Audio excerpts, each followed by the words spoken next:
Your ambition, if you have any sense, is actually to become competent. Do you want to be competent and dangerous, or do you want to be vague and useless? It is definitely the case that there is no more exceptional form of the capacity to be dangerous than to be articulate. And so, it's a moral endeavor in some real sense. To become articulate is to become the master of your own tongue. Every advantage comes with a disadvantage. So if you're extroverted, you're social and you're positive, but you're impulsive and you can tilt towards hedonism, and you can't stand being alone. No matter where you land in the temperamental landscape, you're going to have your associated faults and temptations. You've got a goal, and you'll see that as you progress towards the goal, there'll be obstacles that emerge, and some of them you don't want to confront.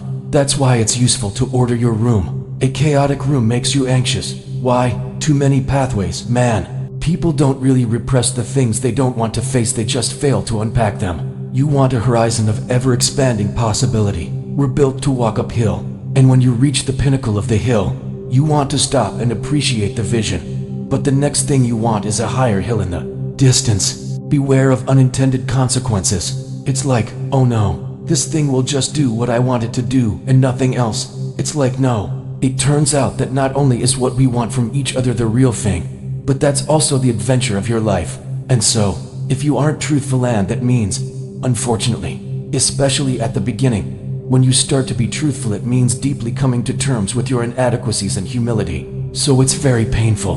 Without that, you don't have the adventure of your life.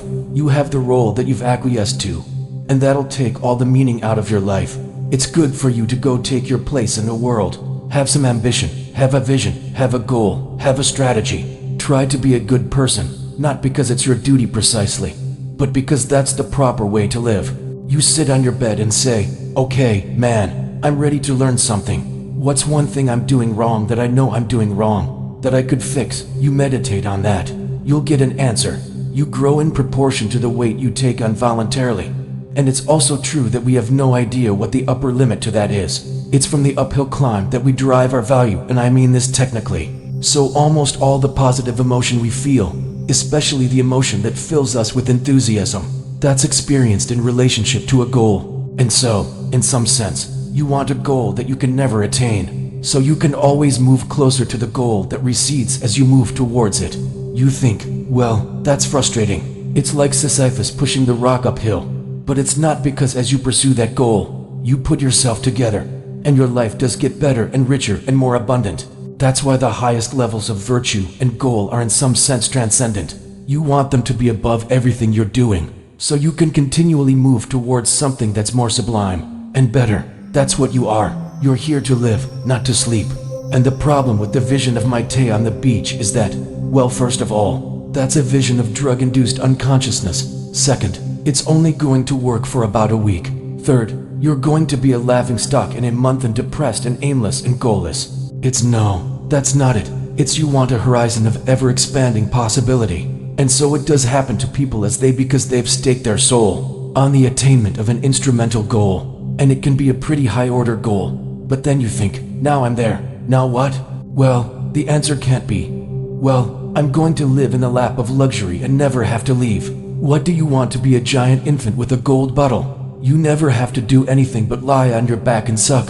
It's like you see the problem with that as a conceptualization. It's no, you want to be like an active warrior, moving uphill with your sword in hand. And that's dynamic, that's exciting. People are afraid of the truth because often, if you reveal it, it causes conflict in the moment. Telling the truth is definitely an adventure seeking, for sure. But also, telling another way of going about it is to just say what you think and see what happens. That's an adventure because you don't know what the outcome is going to be. So look, there's this old idea that it's necessary to have faith in the truth. And so here's a way of thinking about that. Someone asks you a question, and you might think, well, here's the outcome I want, and so here's how I'm going to answer the question. So that's one way of approaching it. But another way of approaching it is you ask me a question. I'm going to think about the answer, and I'm just going to tell you what I think. And it doesn't matter what the outcome is because I'm willing to see what the outcome will be, predicated on the idea that there isn't a better outcome than the one that truth produces,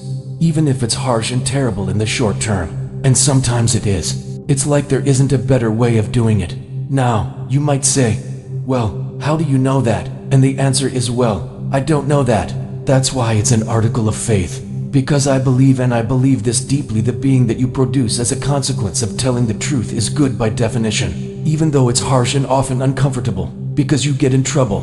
One of the things that I've really learned recently, or learned to articulate better, is that there's a very tight relationship between aspiration and responsibility. The first question might be, do you need to aspire to something? And the answer is, well, yes, because you have to do something. Okay, if you just sit there, you'll die. You can't just sit there. You have to go act out in the world. Okay, so act towards what? Well, that's whatever your aspiration is. You have to have a name. Okay, well, what should the aim be? Well, it should be something worth doing. Let's say, why does something that you don't feel is worth doing? What do you think's worth doing? Well, if you watch other people, and you judge when they're doing something worthwhile, you usually judge them positively if you see that they're taking responsibility, at least for themselves. But you want to be completely useless so other people have to take care of you? That's pretty pathetic. And maybe you could get your act together, so you're taking care of yourself and your family. And maybe you could even do better than that and take care of yourself and your family and your community. Well, good for you. That's responsibility. And that's a name. Well, here's one of the things that's cool about that is that your life doesn't have meaning without aspiration or name. Okay, so you need a hierarchy of values. There's got to be something at the top. It's got to be something important. If you don't have that, your life doesn't have any meaning. So if you criticize the hierarchy or even the idea of hierarchy, you destroy the idea of aspiration. And then people have nothing. Well, that's not helpful. People are built for a struggle, and they're built for a weight. And you want to take on a heavy burden voluntarily. See if you can put yourself together. See what you can do out in the world while you're waiting to die. It's an all-in game. It better be worthwhile. It took me a long time to understand that belief regulated emotion. So what happens is that if you act out your identity, if you act out your beliefs in the world, and what you want doesn't happen, what happens is that your body defaults into emergency preparation for action. And the reason for that is you've wandered too far away from the campfire, and now you're in the forest, and maybe you're naked. And so what do you do then? And the answer is, well, you don't know what to do. So what do you do when you don't know what to do? And the answer is you prepare to do everything. And the problem with that is that it's unbelievably draining, psychophysiologically, like, it hurts you. And there's an immense physiological literature detailing the cost of exactly that kind of response. People stay where what they do has the results they want. That's partly why you want to be around people who share your cultural presuppositions. It's very hard on us not to be where we know that what we want is going to happen. We hate that, and no wonder. There are varying degrees of that, obviously. You can really be where you don't know what's going to happen, or you can only be there to some degree. But by and large, we're conservative creatures. Even if we're liberal in temperament, we can't tolerate that much uncertainty. You might ask, well, why? And the answer is, well, because you can be hurt, pain, you can be damaged, you can become intolerably anxious, and you can die. So it's no wonder you're sensitive. We're very sensitive to negative emotion.